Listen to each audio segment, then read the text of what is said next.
मैं अभी राजभवन से वापस आया हूं। माननीय लेफ्टिनेंट गवर्नर साहब से मेरी मुलाकात हुई।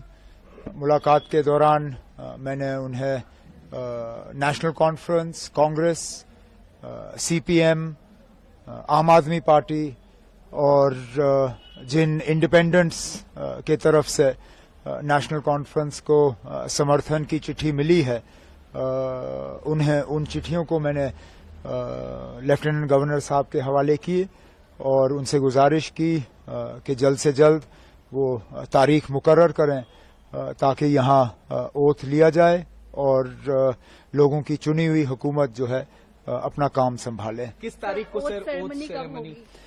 अब ये लंबा सिलसिला रहेगा क्योंकि ऐसा नहीं है कि एक इलेक्टेड गवर्नमेंट को दूसरे इलेक्टेड गवर्नमेंट का जो है में तब्दील होगा।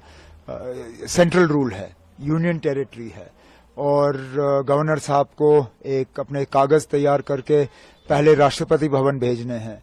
राष्ट्रपति भवन से वो फिर होम मिनिस्ट्री में जाते हैं। होम मिनिस्ट्री अपना उसमें प्रोसीजर करके वो जो उनको अपनी कागजी कार्रवाई करनी होती है वो सारा करके वापस आ जाता है। तो फिलहाल हमें ये कहा गया है कि इसमें 2-3 दिन तो लग ही जाएंगे। तो अगले हफ्ते ट्यूसडे वेंसडे से पहले मुझे उम्मीद नहीं है। उम्मीद की जा रही है कि अगर ये सारा जल्दी हो जाता है तो वेंसडे को हम ओथ सेरेमनी यहाँ कर लेंगे। ऐसा कयास लगाया जा रहा था कि इंडिया अलायंस के तमाम बड़े नेता इस ओथ सेरेमनी में मौजूद रह सकते हैं, तो किन अब आप अभी वो आप फारूक साहब से बात करिए। इंडिया ब्लॉक के लीडर वो हैं और इन्विटेशंस अगर जाएंगे तो उनके तरफ से जाएंगे। मुझे जिनको इनवाइट करना होगा वो अपने तरफ से मैं कल बैठ के उन्हें जो है दावत दूंगा।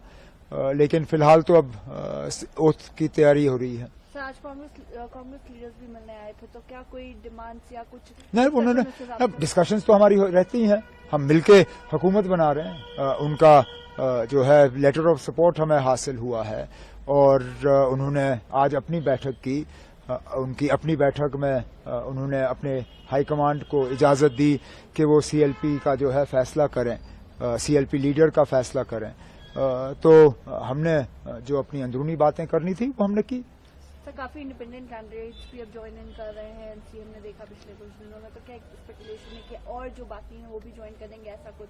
न, ऐसी बात नहीं है। ये आमतौर पे वही लोग हमारे साथ जुड़ रहे हैं जो पहले भी हमारे साथ जुड़े हुए थे। एक आध को छोड़ के ये सारे वही हैं जिनको शायद अलायंस की वजह से अपनी सीट नहीं मिल पाई और वो आज़ाद उम्मीदवार के तौर पे इलेक्शन लड़के गए और जीत गए। अब वो अपने नेशनल कॉन्फ्रेंस के साथ में वापस आना चाहते हैं और एक आध ऐसा है जो नेशनल कॉन्फ्रेंस में रह के हमारे साथ एक नया रिश्ता कायम करना चाहता है, जिसकी हमने सराहना की, जिसको हमने वेलकम किया और इन्हें लोगों के वोट हासिल हुए क्योंकि लोगों की उम्मीदें हैं कि उनके इलाकों में काम होंगे और मेरा फर्ज बनता है कि उनके मैं जो है हाथ पकड़ के उनके इलाकों में उनकी मदद करूं। सर, एक आखिरी सवाल।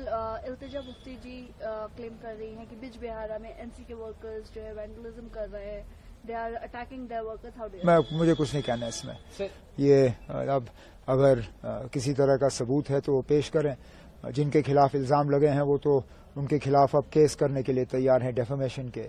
अब ये अदालत को फैसला करने दीजिए कौन सही है कौन गलत। सर, जम्मू डिवीजन के इग्नोरेंस का एक बड़ा आरोप लगा। कोई इग्नोरेंस नहीं है ना, कोई